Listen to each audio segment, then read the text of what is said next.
Hello, friends. Back once again on a reasonable schedule, actually, to deliver you these Fight Night picks.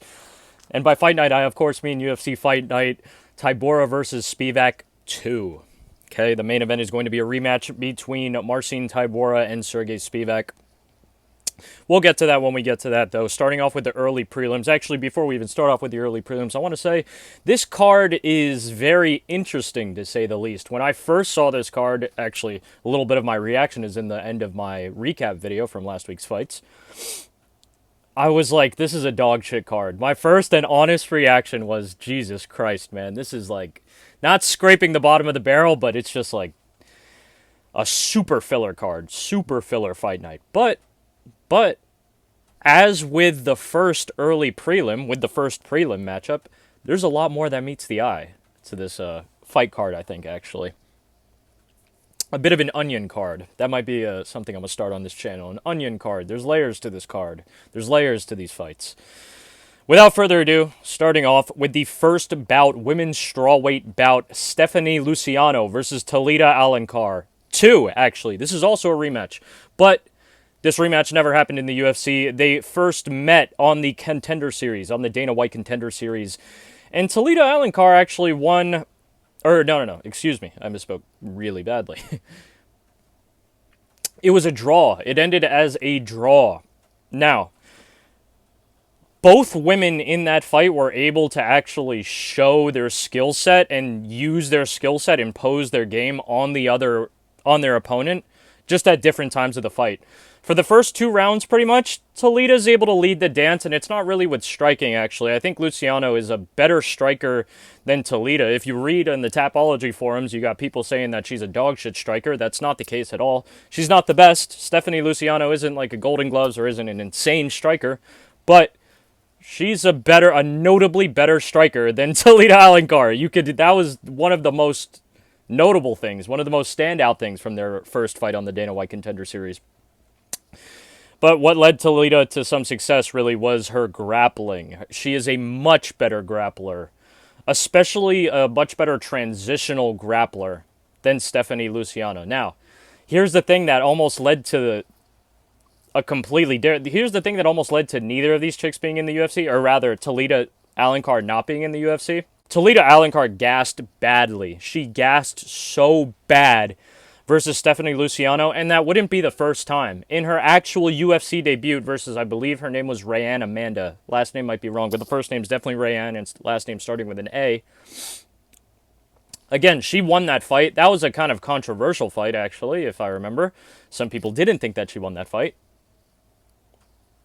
I think that it was maybe close. It might have been a low-key robbery for Talita, but whatever the case may be, she beats Rayanne Alencar, shows a little bit more striking in that one, but she's still almost gassed. She's still almost gassed out. It's spooky, man.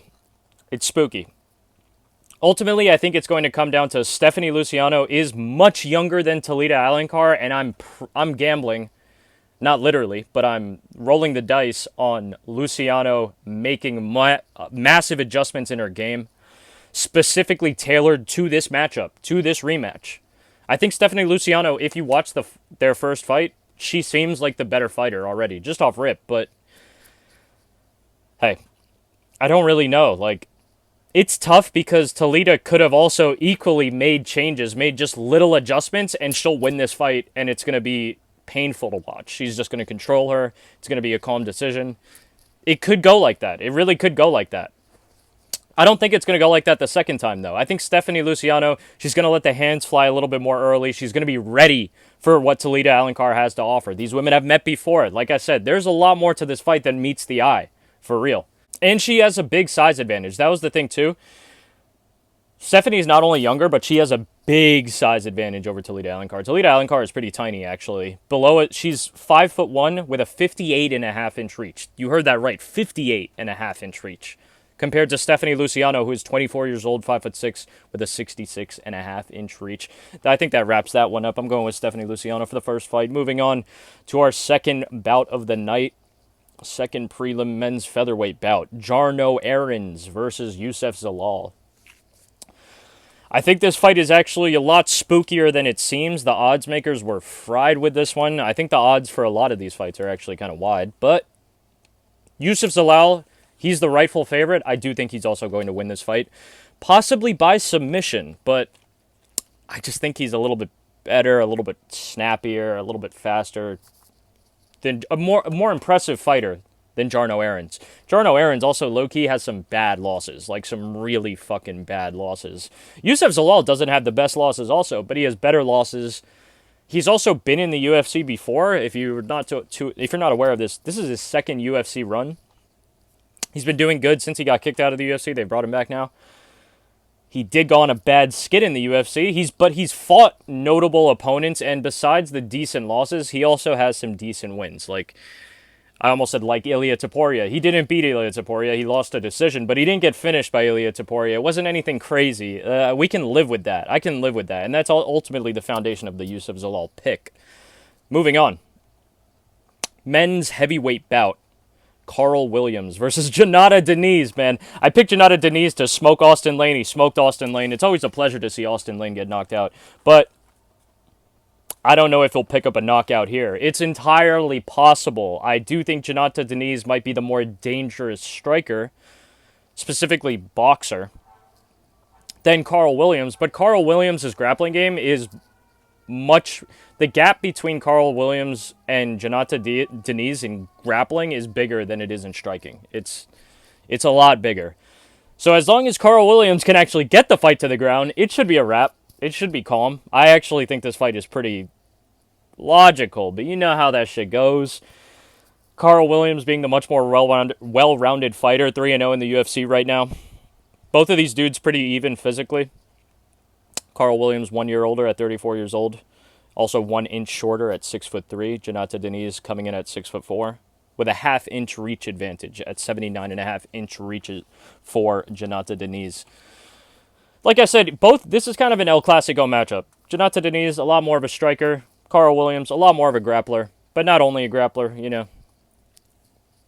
We'll have to see. I think Karl Williams does get this one done by a calm, maybe a bit of a low-action, low-energy decision. Maybe a moment of danger coming from Jhonata Diniz early on, but ultimately is able to ride it out. Moving on to the second women's bout of the night. Karol Rosa versus Pannie Kianzad.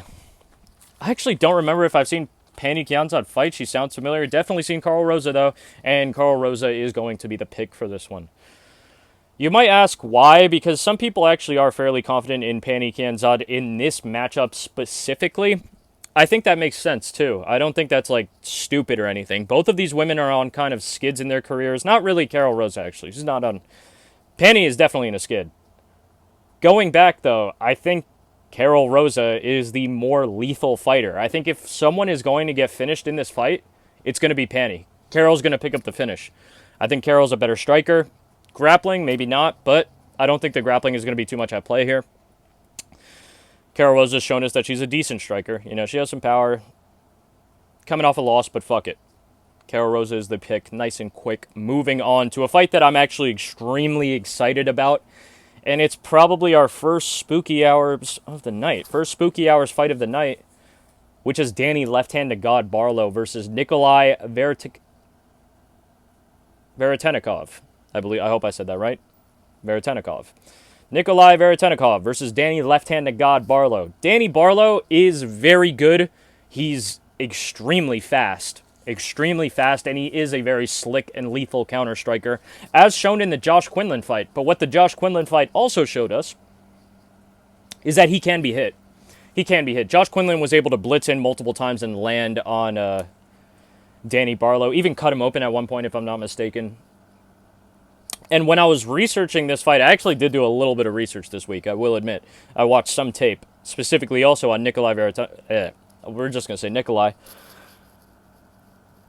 He actually surprised me. In fact, I really wanted to pick Nikolai to win this fight. Ultimately, I don't think you can because he fades. He fucking does it consistently, too. He just fades out of fights. I mean, he's been doing good recently. He lost on the Dana White Contender Series to a very dangerous and very skilled young fighter in Michael Morales, the Ecuadorian fighter, if you know him.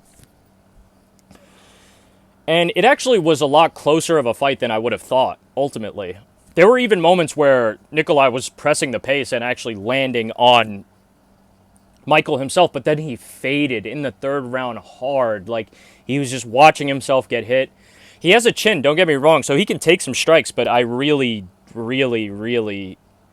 What concerns me is the fact that he fades, and not only does he fade and he slows down his activity, and this is only natural, it speaks for itself, but also when he starts to try to get back into the fight, he's unbelievably sloppy then. And it really, really, really puts it in perspective. A dude like Danny Barlow going against like a powerhouse, roided out. He slayed the roid-riddled beast that was Josh Quinlan. Roid-riddled beast. He slayed him. Ultimately, I can see Nikolai trying to blitz in and cross that distance, and Danny left-handed God Barlow drops the left hand on him, and that's all she wrote. I'm going with Danny Barlow to take this one by KO, TKO. Round, I might have to think about that. We'll think about that later. God, my nose is so itchy, excuse me. Moving on. Another fight that is spooky hours, but it's spooky hours because both dudes are just questionable, to say the least. This fight being a men's bantamweight fight, Charalampos Gregorio. I think that's how you say it. Charalampos Gregorio. Versus Toshiomi Kazama. Toshiomi Kazama, people are picking him over Charalampos because they're saying Charalampos is dog shit. I actually kind of agree with that, except for the picking Toshiomi over fucking Gregorio. Because even though, like I said, the Chad and Helliger fight was questionable. Like, it's spooky now to pick Charalampos after that and see him fight. He does have power. He has legitimate knockout power, especially in round one. He is a dangerous dude, and he isn't afraid to actually go in and take some shots, to give some shots, especially in round one. If it gets out of round one for Charalampos, it's fucking spooky hours for him. But Toshiomi, on the other hand, is like... lives in a constant... He fights in a constant state of fear, and I think it just makes his striking so stiff. Like, when he's on the feet, he's super stiff. He doesn't move his head at all. And I actually kept up on a fucking separate tab his Tapology page because he has some devastating dark losses. Dark losses recently, too. Back in 2022... in this, in Pound Storm, the Pound Storm organization, he got flying knee knocked out at the end of round 2 by a 2-2 opponent in Shoji Saito. Now, I did a little bit of research on Shoji Saito, and he actually seems to be not completely dog shit. He's 7-2 right now, so he's been on a streak since then. That was this thing that started it off. But he was not... Kazama was 9-1 when he took that fight against a 2-2 guy in what I'm assuming he thought would be a light work fight. He gets flying knee knocked the fuck out. It's spooky hours. Now, he gets to the UFC, wins on road to UFC over a 27-11 dude, wins a decision. Gets given Rinya Nakamura to face in his debut, gets knocked out. Gets knocked out in round 1. Now, next up, they tried to give him Garrett Armfield because they thought Garrett Armfield was a bum, I'm assuming. Garrett Armfield knocks him out in round 1 as well. This dude's chin, unbelievably suspect, cannot be trusted. Extremely strange record. His record is so strange because he was farming bums too, not to mention that. He lost his debut fight. He lost his first pro fight back in 2020 to Heroes. God, why am I having such a hard time pronouncing names for this episode all of a sudden? Hiroyasu Sakurai. Jesus Christ. Lost to a 3-1 dude, though. That's my point. His next fight, he loses to a 17-20 with 7 draws fight. Oh, no, he actually won that fight. Sorry. Excuse me. But he knocks him out at the end of round 3. What the fuck? What the fuck? Then he started to rack it up, but most of the dudes that he fights have losing records or they have less than 5 fights. Straight up. Yep. It's insane. I don't know why this dude is in the UFC, actually, or he's still in the UFC, I should say. If there's one person that Charalampos is going to beat in the UFC, it's going to be Toshiomi Kazama. That's the foundation of this pick. That's the reasoning behind this pick. Moving on. I got him winning by round 1 KO TKO because if he doesn't get that, I don't know what happens, honestly. It's going to be painful. And I'm filming this video on Tuesday. Tuesday the 6th? Is today the 6th? Either way, Tuesday, the week before the fight.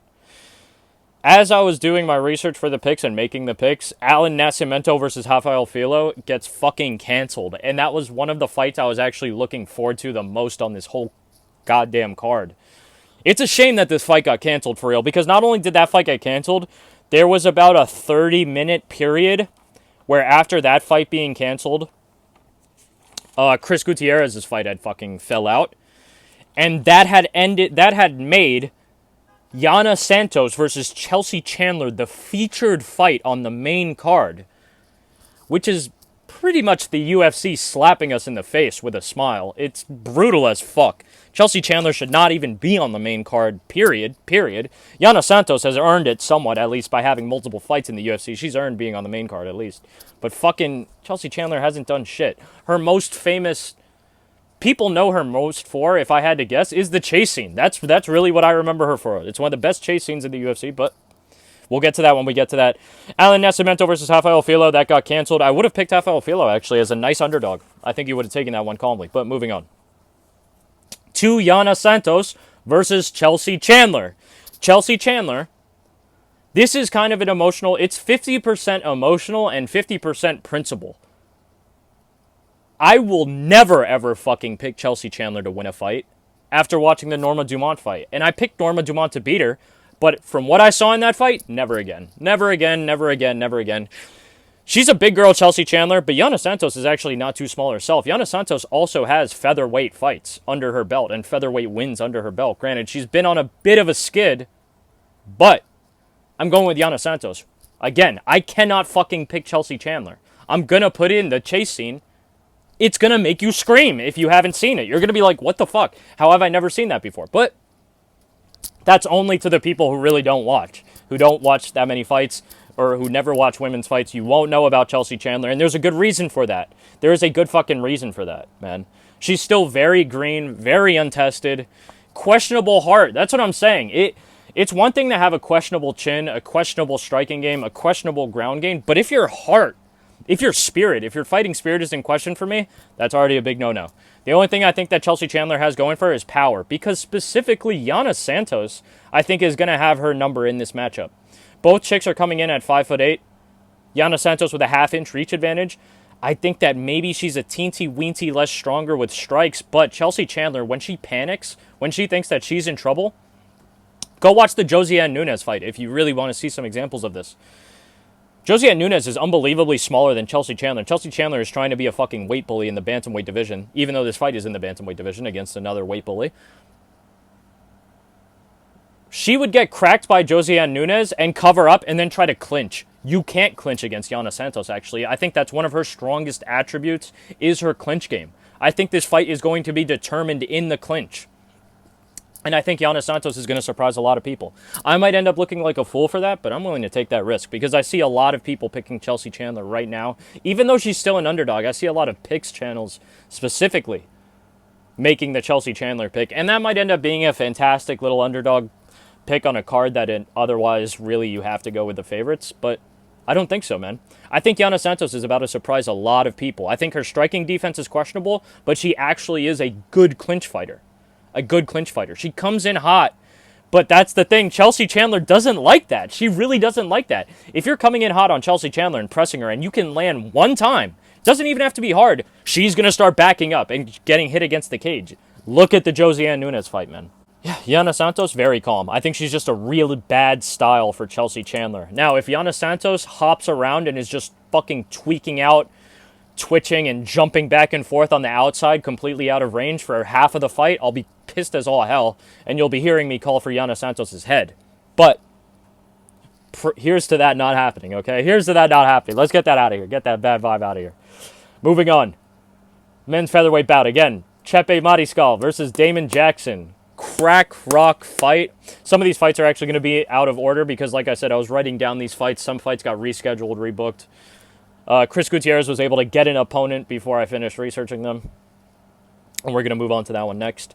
But Chepe Mariscal versus Damon Jackson. Chepe Mariscal, a.k.a. Jose Mariscal. Initially, right? I picked Damon Jackson. Because Damon Jackson surprised me a lot in his last fight versus Alexander Hernandez. Alexander Hernandez is not just a bum, you know. He's earned his spot in the UFC, and that was a tough fight for Damon Jackson. But he showed a really smart style. He was able to steal every round by using those little towards the end of the round, those late takedown attempts really showed a lot. Chepe Mariscal, I think, is just such a dog and such a, I almost said tweaker, but again, he's a struggler. Chepe Mariscal is a struggler. I don't think that Damon Jackson is going to get the rhythm that he wants, that he needs to succeed in this fight. I think if he ever goes for takedowns, Chepe's going to be able to either stuff them completely or just outmuscle and cause a chaotic scramble that he'll end up on top of or end up safe in. And he also has the opportunity to completely blitz Damon Jackson and take him out. We've seen that happen to Damon Jackson before, but Damon Jackson is no slouch, okay? He's no slouch. Another thing that I am siding with Chepe for is Chepe has a lot less mileage on him type shit. A lot less mileage. He's a dog. He's fought good comp before, but so is Damon Jackson. Do not forget Damon Jackson. He has fought good comp before, despite being knocked the fuck out by Ilia Topuria. That was when Ilia was on his rampage. I'm switching from Damon Jackson, though, to Chepe. I think Chepe's just going to be able to get this one done. Also, I think he's going to actually finish Damon Jackson by KO TKO in round 3 after a pretty back-and-forth battle that Chepe has come out on top of. I think eventually it'll end in a finishing sequence, a chaotic finishing sequence. Moving on to what I believe is the co-main event, but Chepe Mariscal and Damon Jackson might be the co-main event as of right now. I'll actually double-check that on Tapology super quick. I don't know if they re-listed those fights as that. Possibly, though. Possibly. No Tapology, not the discussion page. Oh, nice. It's taking forever to load. Okay. UFC Fight Night, main event. Marcin Tybura versus Sergey Spivac 2. Okay, so it's the featured fight. Chepe Mariscal is the featured fight. Now moving on to the co-main event, which is Chris Gutierrez versus Quang Bang Lee, a.k.a. Quang and Bang, as I've heard him called in his LFA fights. Now, Quang Lee actually seems like a promising prospect. I think that this matchup and the thought process behind taking this fight from Quang Lee is absolutely wrong. Of course, this is just an unbelievable risk, bro. Quang Lee is scheduled to have a Dana White Contender Series fight in like a month or so, I think. And instead, he accepts a short notice replacement mid-camp. He is in camp, but he canceled the rest of his camp to take this fight against a dude who is really good, really technical, and really sharp in Chris Gutierrez. Now, Quang Lee is technical himself. He does get a little bit crazy at times. If he feels like he should risk it or people are trying to get crazy on him, he'll respond in kind. And he does seem to have a well-rounded game. He has some knockouts, he has some finishes, he has some TKOs, he has some subs. I just said finishes in there, but he has some subs. That's what I meant to say. And he has some decisions. He's went the distance a couple times. Still, though, very green. I do think this is too big of a step up in competition, but maybe he's able to outmuscle and bully Chris Gutierrez. I don't know, man, but I have to go with Chris Gutierrez here. I really can't go against him in this matchup. In fact, I even see him getting a first-round finish. I can see Quang Lee coming in hot-headed, super reckless, looking for a big knockout, looking to make a big statement, and that ultimately leads to his downfall. Because Chris Gutierrez actually is very good at fighting dudes like that. Song Yadong is a different beast, but moving on. And do not make the joke, this is the Song Yadong we have at home. Quang Lee is Vietnamese, if I'm not mistaken, okay? He's not Chinese. Moving on to the main event. Marcin Tybura versus Sergey the Polar Bear Spivac 2. I almost said 4, but 2. I'm going with Marcin Tybura. And again, this is actually another pick that I've switched up on. My initial instinctual pick was Sergey Spivac. But Marcin Tybura, again, really played the guts thing. He's a struggler, bro. He's a struggler. He's a fucking struggler. He has heart, he doesn't quit, and he's deceptively decent. He's deceptively skilled all around, so even when he's in trouble, whether it be on grappling or like people have him against the cage and they're landing big shots on him, he usually can find a way out. He has a way out. I like that a lot. I think he's going to be able to resist any kind of grappling that Sergey offers. And I don't think that Sergey is like a class ahead of him on the feet, so it shouldn't be too crazy. If anything, I could see Marcin Tybura maybe landing a clean shot on Sergey that hurts him a little bit, and then he sinks in a submission or something after that. Something like that. I can really see Marcin Tybura just winning this fight. It's really just a hunch for this one. This is probably one of the least confident main event picks that I've had in a while on this channel, but that's really all it is. It's a lot of conjecture. The majority of my main event pick is going to be straight conjecture. It's just how I feel. It's just what I think. It's not based in any fact in so much as it's just like logic and thought process. That's all it is. It's conjecture. So if you think that's a tweaky pick, feel free to let me know. There is a 9-year age gap between these fighters. Marcin Tybura is 38 fucking years old. That's old, but he's looked okay. Since I've said all of that, this is going to be the time that he gets knocked out off rip, and we see now that he's too old. I don't know, man. I'm fucking spooked, but I'll ride with Marcin Tybura. Why not? Why not? Why not? We'll give a little recap plus round and method of victory as always to finish off the picks. First fight of the night, we had Stephanie Luciano. I'll say that she wins by decision. I think that's going to be calm. Maybe, right? If you're feeling crazy, I'm like, where's my phone? I'm fucking recording on my phone. Because I wanted to see if DraftKings had odds for Stephanie Luciano KO TKO. There could be a KO TKO in here. It's not going to be a typical finish that you would see due to strikes. It's going to be, if I think there's a KO TKO, it's going to be that Talita Alencar gets so fucking gassed towards the end of the fight that she just stops defending herself. It's not that she's getting hurt. She's just not fighting back. I think that if there's a KO TKO that's going to happen, I think that's probably going to be what happens in that sense. But I could see Stephanie Luciano successfully defending the takedowns and just beating her on the feet for all 3 rounds for a calm decision. Moving on, Youssef Zalal. I want to say submission. Sometimes when alright, like I always say, the round and method of victory pick is the cherry on top. Just care about the money line, but fuck it, I'll go crazy, and I'll just say that he picks up a little submission on Jarno. Evans maybe hurts him in round 2 and is able to find something from there. Moving on, Karl Williams. I think he wins that by decision, very calm. A little bit of a lay and pray. Maybe the ghosts of Shamil Gaziev and Dontel Mays coming back to haunt us. The spiritual successor to that match. Even though that wasn't the worst match to watch, it was just not that entertaining. Moving on. Karol Rosa. I'll say that she gets that one by decision. Play it a little safe, maybe. Charalampes Gregorio. I swear I heard a commentator say that. I don't know. I apologize, okay, for my pronunciation of that name. I am not Greek myself. I have him winning by round 1 KO TKO or disqualification if some crazy shit were to happen. But if it doesn't go that way, if this fight gets out of the second round, I'm just going to assume that Gregorio's lost and that he lost the first round too. Moving on, Yana Santos. We'll say that she wins by decision. You cannot pick... Actually, not you. You can pick whoever the fuck you want.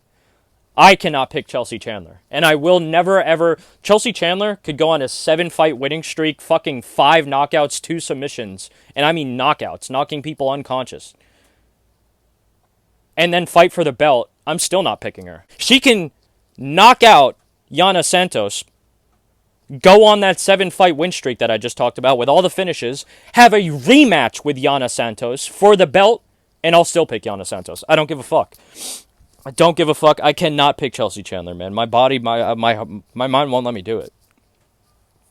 I can't use those words. I can't even put those words together in a sentence. Like, picking Chelsea Chandler, those will never go in order for me. Never, ever. If you ever hear me say that shit, it's AI. It was not me. Moving on. Danny Barlow. Danny left-handed God Barlow is going to get this one done by KO, TKO, DQ. It's just a matter of when, I think. It's just a matter of when. And I know I sound very confident in that pick. Trust me, I'm coping too. I really, really fucking wanted to pick Nikolai. But I don't think that Nikolai is going to get that stepping in hook knockout that you might think he is. I don't think that's going to happen. I'm sorry. I thought about it for a long time. Okay? I thought about it for a very long time. I don't think it's going to happen, though. I don't think it's going to happen. Speaking of Shadow Lampos Gregorio, actually, going back to his Dana White Contender Series bout, he beat a dude who I think actually was better than him. He just knocked the fucking guy out in round 1. That's kind of what I'm expecting here, except I think Shadow Lampos might be a teensy bit better than Kazama. Anyways, that was just in my mind. Moving on, got Chepe Mariscal winning. Round 3 KO, TKO, DQ late in the round, late after maybe a war, but maybe just a beatdown delivered by Chepe. A dogfight, we'll say that. Not a beatdown, but a dogfight. Again, Chris Gutierrez, I'm going to say round 1 KO, TKO, or disqualification again, but I can see, like I said before, the aggression actually punishing his opponent, punishing Quang Lee. I can see the aggression and the desire to make a statement ultimately coming back to bite him in the ass. And he walks right into the counter shot of Chris Gutierrez. I see that. I am crazy, so don't pay too much mind to that. Last one, we're going Marcin Tybura.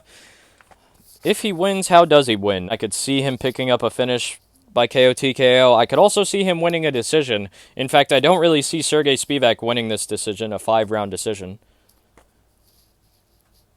So I'll say Marcin Tybura gets it done by submission. Maybe fucking Sergey's so tired and he gives up later on. Who knows? Who knows? Again, that might sound like just straight bullshit, but really Marcin Tybura is just that's the most conjecture-filled pick probably of this card, and that is it. Again, thank you guys for 50 subscribers. We're at 51 right now, so shout out to the 51st subscriber. That's actually, you're a special subscriber in and of yourself.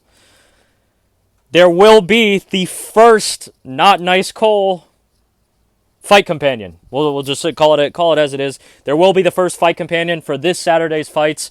It's going to start on time, if not a little bit early. As long as I start when I'm watching the fights, it's going to be on. Okay, the live stream will be on. I will be there with you. Pull up, hang out with your boy. We're going to be chiefing some. Maybe sipping on an Angry Orchard or two. Maybe smoking on a few packs. Like, might be smoking on Talita Alencar early. And I'm saying all this shit about Talita Alencar. She's actually come through for me. I think I've actually won money off Talita Alencar. But where we might be smoking. I pray to God, if anyone has to get violated, let it be Chelsea Chandler. Please, Lord in heaven, have mercy. Other than that, I think that's it. I might see you guys later this week. You can expect that 50 subscribers special, the stereophonic review, sometime. I actually want that to be decent, so it might be a little bit of time, maybe a week or two, but still, you can kind of keep feelers, keep that in the back of your mind. I'll see you guys on Saturday, if not sooner. As always, if you like the video, leave a like down below. Let me know why you like the video. If you dislike the video, dislike that motherfucker. Leave a dislike down. And let me know why you dislike it, though. I'd be looking. Occasionally, people dislike the videos. Like I said, I'm asking for them. If you dislike the video, I want you to tell me why, though. Like, just let me know. Subscribe if you want to see more content. As always, much love. Big kiss.